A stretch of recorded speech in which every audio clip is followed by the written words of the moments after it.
Hi, I'm Warren Perry, and we're here in the Art Museum of the University of Memphis.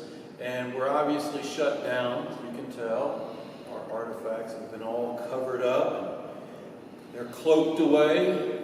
Today we're here with Dwayne Butcher, a Memphis artist, and Dwayne is the curator of an upcoming exhibition stopping in Memphis. And what we want to do is get from him a little information about what he's bringing to us. Dwayne, what are you going to do in our museum? Well, I don't know yet. We'll see. We'll see what it looks like. So yeah, I guess you contacted me at the end of April. You know about my interest in putting together a show here, and we were going to loosely base it on Memphis in some kind of way was what our conversation was. And so after I got that information, I just started thinking about artists that because the end of April is a short period of time for a show, a museum show to open up in for August. We did kind of put you under the gun, didn't we? But, and so I was just thinking about artists that would have work that would be ready for the museum exhibition that would have a series of work. I didn't want to have one piece from 30 or 40 artists to kind of fill up the space. I wanted to have, I like minimalism. I wanted a minimal kind of show, but who would have work that would be ready for AMUM? And so I started working on a list, and so I had 15 or 20 artists that I came up with that have connections to Memphis, went to school in Memphis, live in Memphis, some kind of connection. That's what you mean, stopping in Memphis. They've done some work here. That's what the initial list was, yeah. And then after I had that list together, I just started looking at it and then seeing what kind of connections I can make. Is it style, size, location of the artist, budget constraints, logistics, all these different things that I was just thinking about for the show. And then again, thinking about people that had work that would be ready that we could have to open, for August. And so then, I came up with, I think the 7 people that made the final cut. Tell us who these people are. What are they bringing in? Well, it's going to be so fascinating. I don't even know if words can even describe it. It's going to be so great. Well, it's art. It should really describe itself. We're going to let you try to fill in. It's going to describe itself, yeah. Well, so the first artist that we'll talk about is ESTHER, and she went to RUIZ College, and she graduated, I think in 2010, maybe a little bit before that, but then she moved to Brooklyn. I knew of her while she was here. I knew her. I probably was in a couple of critiques with her while she was at RUIZ, and then she was just kind of active in the scene as a young artist. So that's how I got to know her. I did live in Baltimore for several years. I just moved back last year, but she did have an exhibition in Baltimore when I was living there. I was writing for a publication in Baltimore, arts publication called Be More Art, and then just wrote a review and did an interview with her for that show. So that's how I got connected with her. And then thinking about this exhibition, regardless of what the theme was, the title was, the genre of the work of the artist, Esther was like the #1 person to be on my list, just because I thought the work would work really well. What is it about her work that really attracts you? It's based on Star Wars themes, a lot of it, like these trilogies, these space operas, right? That's what, a lot of her neon work is about. And as a kid from the 70s, I'm into anything Star Wars opera related, right? And it's neon, and so she works with neon, so it's just the light, the presence that it's going to have in the space. I just like the way that looks. I like the images of them. The ones that I've seen that show in Baltimore was a great show, and so I just wanted to be able to do something with her work here. So this is a good opportunity for that. Who else do you have out there? So Alan Duckworth and I were here at the University of Memphis at the same time in the late 90s. So I've known him for 20 years. He is a realist painter, something I don't really care nothing about, right? Just because it's never been a part of my practice or real interest other than just looking at it and appreciating the facility that it takes. And so I've just, I've known him for 20-something years.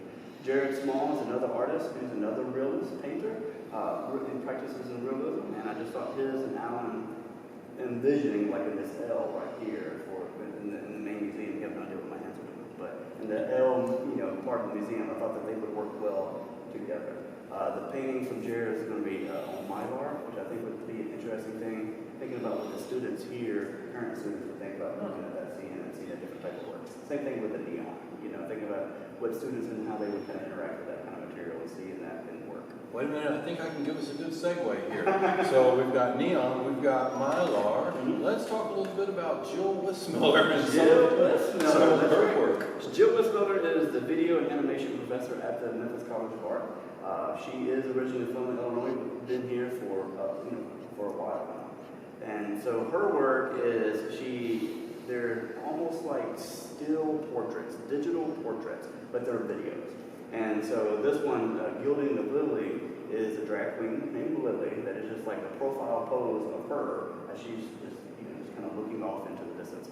But the way that Jill shows these videos are she projects them on a screen made of glitter, which is going to be really, really great, really, really beautiful in that background just by itself with that screen. Especially since you have a brand new polished floor with glitter. It's going to be all over that. New polished floor, big deal. And also, as Dwayne and our cameraman and producer Jason both know from my time at the National Portrait Gallery at the Smithsonian, Jill was a finalist in our 2013 portrait competition, and this piece, The Gilding of Lily, was actually hanging in the hall of the old patent office building with the National Portrait Gallery.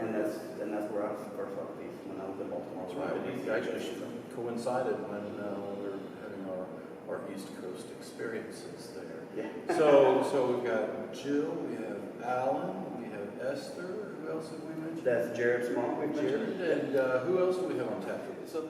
So Alex Paulus is the next person I'd like to talk about. He and I went to graduate school together at the Memphis College of Art.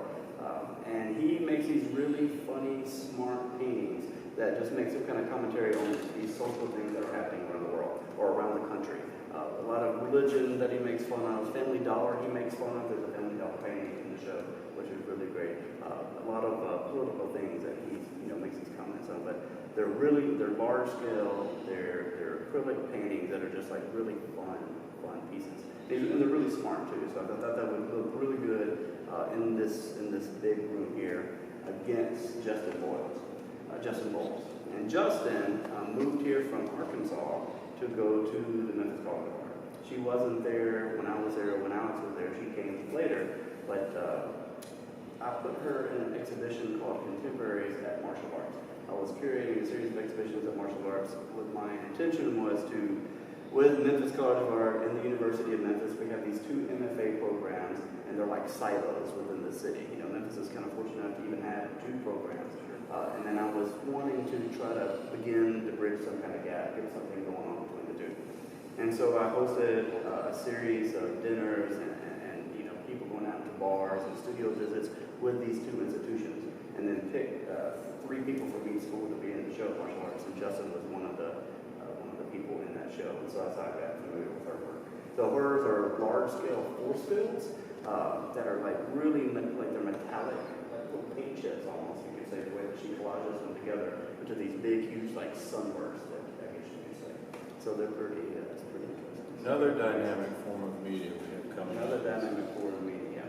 And so the last artist is Meredith Oldinger, who I do not know. I know her now, I guess. I've met her once.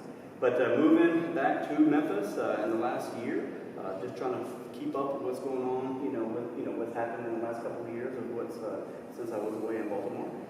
When I knew that I was putting together this exhibition, I was trying really, really hard to come up with a good list and some good work who was going to be ready for this exhibition. And so, of course, instead of doing that, I was wasting time on Instagram. So I was like scrolling through Instagram, and this image of this work popped up that someone posted of Meredith's work. And I liked it. I liked the way that looked on the Instagram image on my iPhone. So really, what was that? So I started following her and then sent her a message, see if I could come check out her studio. And she responded, and so I went to her studio. And so she makes these walls, almost like partition walls. And she makes her own wallpaper. And then she puts the wallpaper on the walls, but then she removes it. And then she prints more wallpaper, puts the wallpaper up, and then removes it. So it's got like this, distressed, kind of look to it, almost like with billboards. If it's been there for a really long time without a new one, you can see all the other parts of the past billboards, or like a wall of graffiti or something like that that's just aged on it. So it's like kind of real interesting. But they're fresh and they pop and they're bright and colorful. And like graffiti or almost like comic books or something like that. It's really kind of interesting the way that they look. So there's like this double-sided kind of wall that I hope to kind of break up the space between the realism and then the color burst sun fields. That sounds like a really great combination of artists and some great moments in Memphis that you're also going to be capturing inside this exhibition. And of course, we hope everybody in the city of Memphis comes to see us, and people from Arkansas and Mississippi, all over the world. State, everybody. We want you all here. We're very excited about this. It's going to be the opening show for this coming autumn, and we believe it's going to run for about 5, maybe 6 weeks, and it's going to be a great lead-off project for the Art Museum of the University of Memphis. Dwayne Butcher, thank you for coming by and talking with us this afternoon. I have a feeling we'll be seeing a lot more of you over the summer. Wow, so good luck with the reconstruction. Thank you, sir. And thank you also to Jason Miller, who's taken time to put this together for us. We're always happy to have a competent producer. And the staff here at AMUM hopes to see you all come August. Good day.